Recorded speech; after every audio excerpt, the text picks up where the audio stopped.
Jadi itulah ya. Jadi perceraian ini sekarang yang menjadi penyakit yang paling terbesar. Bahkan setiap tahunnya jumlah perceraian ini makin bertambah, bukan makin berkurang. Tanya aja ke kantor urusan agama. Semua kantor urusan agama yang menjadi keluhan perceraian makin nambah. Bukan mengurangi, tetapi makin nambah. Sebabnya apa? Sebabnya wallahu a'lam. Kalau kata kantor urusan agama, karena banyak sekali pernikahan terjadi di usia muda. Ya, di usia muda, umuran belasan tahun udah pada nikah. Iyalah, nikahnya nikah terpaksa kok. Ya, nikahnya nikah terpaksa. Makanya terjadi perceraian. Tetapi kalau benar-benar nikahnya sesuai dengan aturan, ya, sesuai dengan syariat, yang mana antara suami dan istrinya sebelumnya belum pernah berhubungan sama sekali, belum pernah ada komunikasi atau tidak pernah ada kontak. Ya, kontak maksudnya tidak pernah jalan bareng. Yang benar-benar mencarinya itu dengan ta'aruf, ya. Suami datang ke rumah calon istrinya dengan ta'aruf, dengan melihat wajah istri, calon istri, dan melihat kedua telapak tangan. Setelah itu sudah tidak ada hubungan lagi. Lah zaman sekarang kan usia masih SMA udah kayak suami istri. Ya. Motor kayak mengalahkan suami istri. Yang sudah suami istri juga nggak terlalu begitu, ya. Yang sudah benar-benar jadi suami istri nggak gitu-gitu amat. Ini di jalan pegang-pegangan, di motor, wah ya Allah. Ada yang kotor di mukanya dicolek, dibersihin. Ente udah jadi suami istri nggak bakalan seperti itu. Hah? Kecuali jarang. Udah suami istri, melebihi. Nah, itulah terjadi karena pergaulan yang sangat bebas, ya. Orang tua tidak benar-benar memperhatikan anaknya sehingga terjadi pergaulan bebas. Setelah terjadi pergaulan bebas, lepas kontrol. Ya, lepas kendali, terjadilah perzinahan. Setelah terjadi perzinahan, terjadilah hamil di luar pernikahan. Ini hamil di luar pernikahan, antara digugurkan atau antara dikawinkan. Benar, dikawinkan. Setelah dikawinkan, karena yang tadinya cuma mau nyoba-nyoba, tidak ada cinta di antara mereka itu. Karena dikawinkannya itu karena keterpaksaan, ada bayi di dalam perut seorang istri. Setelah pernikahan ya karena tidak ada cinta, cerai sudah. Itu akibatnya. Jadi sekarang ya, kantor urusan agama membatasi usia perempuan boleh menikah 20 tahun. Di bawah 20 tahun tidak boleh menikah. Alasannya kenapa? Alasannya banyak terjadi perceraian dikarenakan banyak orang yang menjalani pernikahan dengan pernikahan usia muda. Pernikahan usia muda karena pernikahan itu pernikahan yang terpaksa. Kalau pernikahan yang sesuai dengan syariat mah insya Allah, ya, insya Allah akan terjaga itu. Akan terjaga. Pernikahan yang mau nggak mau kudu nikah. Dipaksa kudu nikah, itu yang jadi masalah. Terjadilah perceraian. Ya.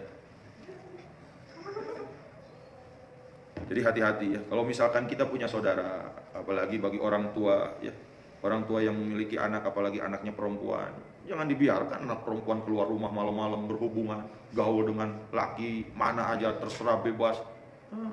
Kalau sudah terjadi, nangis semua tuh sekeluarga, nangis malu. Ya, hati-hati. Makanya kita harus benar-benar menjaga, mendidik anak kita. Atau misalkan ente punya saudara perempuan, ya, adik, ente punya adik perempuan atau punya siapa saja yang ente bisa bilangin, ente bilangin, hati-hati, jangan keluar malam-malam. Ya, tutup aurat, jangan berhubungan dengan laki-laki yang bukan muhrim, jangan pacaran, nanti aja ya. Kalau misalkan udah ada niat mau menikah dan udah pas, baru diperkenalkan sama kedua orang tuanya. Apalagi kalau melalui jalannya ta'aruf itu. Ya, ta'aruf. Indah itu ta'aruf yang diajarkan oleh Nabi. Ente misalkan mau nikah nih, sudah waktunya. Ada calonnya, ya harus cari dulu calonnya, jangan menikah kemudian belum ada calonnya. Ya, ngayal itu namanya. Ada calon, misalkan orang Bandung, keluarga ini, keluarga itu, ya. Sebelumnya emang sudah ada kabar dari pihak perempuannya, sudah ada kenal, ya, sudah ada yang mengenalkan, dan ente juga dikenalkan sama orang. Ente datang sama orang tua ente, atau nggak apa-apa ente sendiri, ya. Dengan keberanian ente datang ke rumah istri, calon istri, atau kepada kedua orang tuanya. Ngobrol sama orang tuanya, bukan ngobrol sama anaknya. Ya, jelaskan tujuan kedatangan ente mau apa. Terus terang di situ. Pak, kalau Bapak setuju, nama saya ini, ya. Profesi saya santri. Saya nggak punya pekerjaan, Pak. Ya. Terus terang aja nggak apa-apa. Ya, pekerjaan saya ya cuma ngajar. Bukan itu ngajar alif-alif, Pak. Terus terang seadanya. Kalau Bapak ngizinin, saya minta anak Bapak. Kalau bapaknya soleh, masya Allah, santri ente.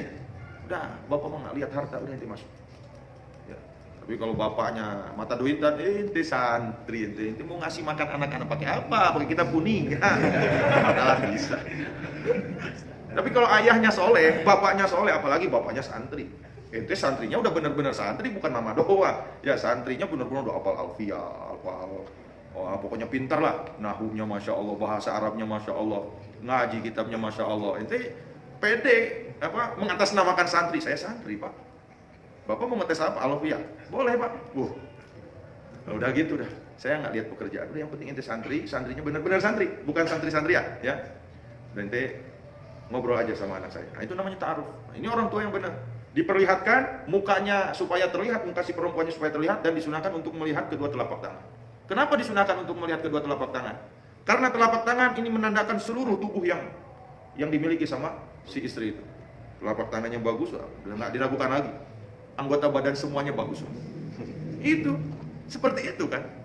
Itu hikmahnya ta'aruf. Tidak ada yang menganjurkan untuk pacaran, jalan bareng, pergi ke mall, ya, ke bioskop bareng, makan bareng, nyumput bareng, agak jelik bareng jadi bahaya, ya. Hati-hati. Ya. Mudah-mudahan kita dijauhkan ya, keluarga kita, anak-anak kita, ya saudara kita dijauhkan dari pekerjaan yang diharamkan oleh Allah Subhanahu wa taala. Mungkin itu saja, yang satu hadis saja yang berkaitan dengan abghadul halali ilallahi at-talaq.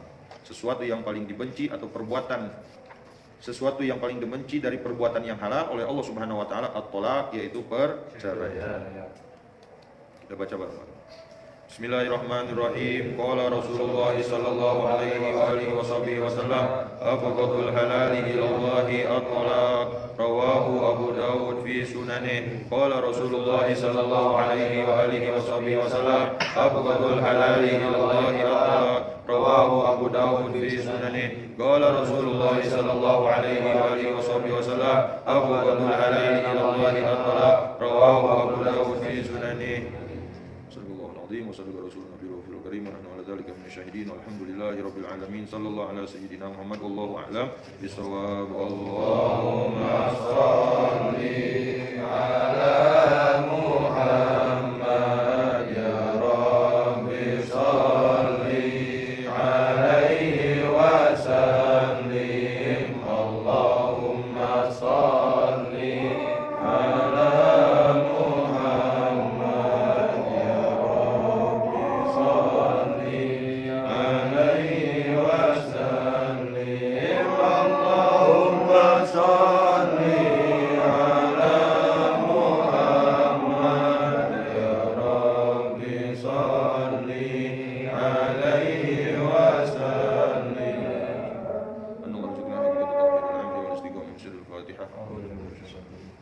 Bismillah.